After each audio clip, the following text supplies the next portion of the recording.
Bismillahirrahmanirrahim. Assalamualaikum warahmatullahi wabarakatuh. Salam Ramadan 1447 Hijrah.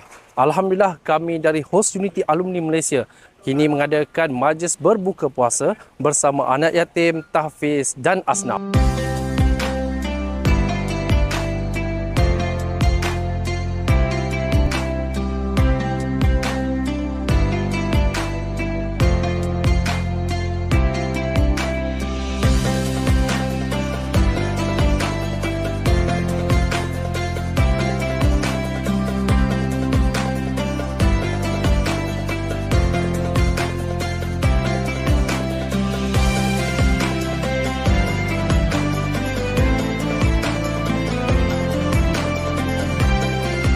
Okey, terima kasih kepada anda semua yang hadir. Hari ini kami daripada Host Unity Alumni Malaysia di bawah Akademi Latihan Pengacara Malaysia.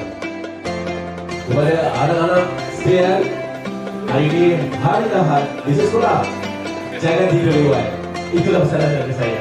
Saya Muhammad Azhari, saya adalah pengasas Akademi Latihan Pengacara Malaysia. Terima kasih kepada adik-adik kerana sudi datang pada hari ini. Terima kasih. Terima kasih. Bagi tepukan kepada Encik Azhari.